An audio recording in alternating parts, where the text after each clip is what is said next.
They are great, but I think the reality right now is more than ever is things are expensive. Correct. Gas, I just saw at a gas station down the road overnight went up 60 cents a gallon. Groceries that are an all-time high. So there are some things that, whenever people come in, like I said, I've been doing this since I was 17. I'll be 36 in November.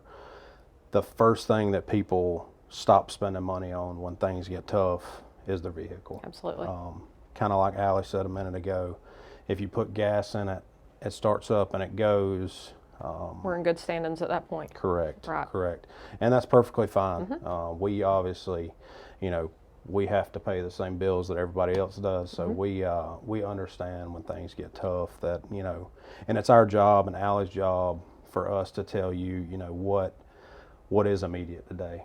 Obviously if your brakes are, metal to metal and you got, we're watching you put 3 kids in the car, it's Allie's job and our advisors to let you know, hey, that is an important thing that we need to take care of today if we can figure it out.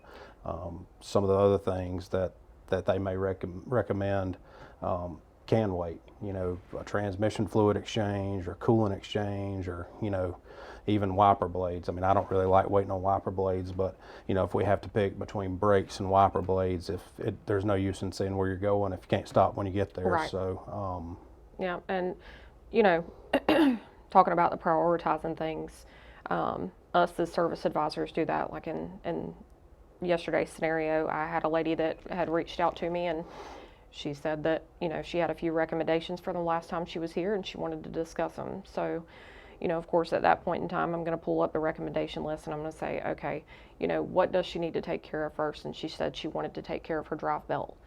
We recommend drive belts every 60,000. yeah. So, but when I went down the recommendation list, she needed brakes. She was pretty adamant about doing her belt, but that's where it's my job to let you know, hey, one thing versus the other, what do we need to prioritize? And definitely putting brakes on the car was definitely the priority there. So we kind of flipped the script a little bit and got her adjusted that way she could come in and get that safety concern taken care of.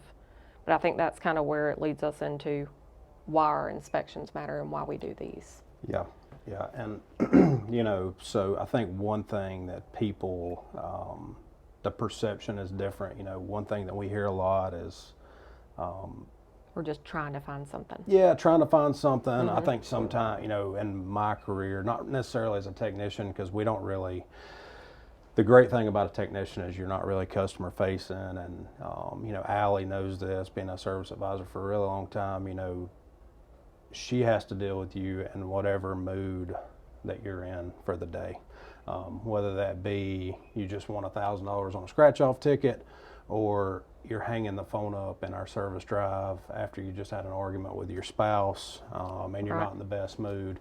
So that there can be some areas to overcome, but I think something that we hear a lot is, well, you're recommending it because maybe I'm male or female or young or old or whatever it is, but the truth and the reality is, and I can tell you this from being a technician my entire career, there is not a technician back there that looks at the name of a customer, Nope. has any idea how old you are, how young you are, male, female.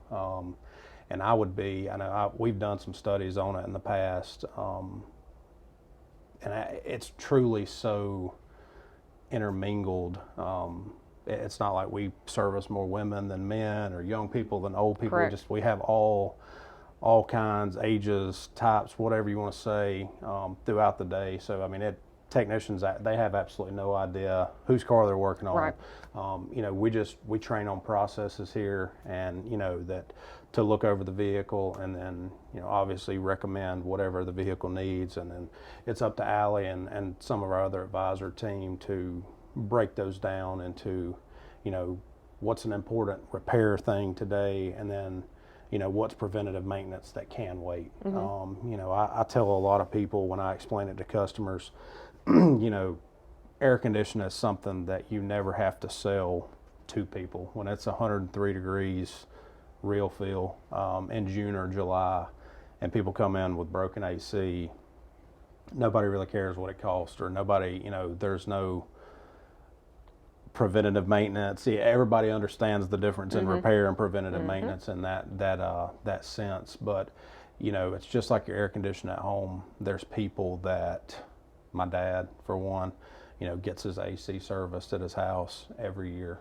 I have never had my AC serviced in my entire life at my house. I've definitely paid for repairs. Can't say I have either. Yeah, I mean, so it's one of those things where, does it help? Does it make things last longer? Yes, absolutely. I think some of the cool things about the preventative maintenance that we do on vehicles is we're partnered with a company that, some of the preventative maintenance that we offer actually comes with an extended warranty as well. So, we always talk about value and building value and making sure that customers understand the value. It's a whole lot easier to understand the value of air conditioner, because when you get in your car and it's 103 degrees, nobody has to explain the value of air conditioner. Exactly. Now, sometimes it can be a little bit harder to understand the value of a transmission fluid exchange when your car is shifting perfectly, you put it in drive this morning, you got the kids to school, you got to work, everything was good.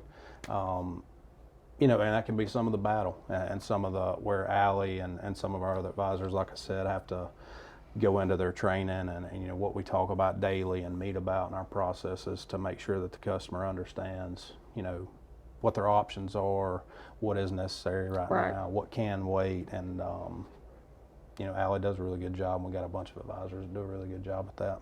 Yeah.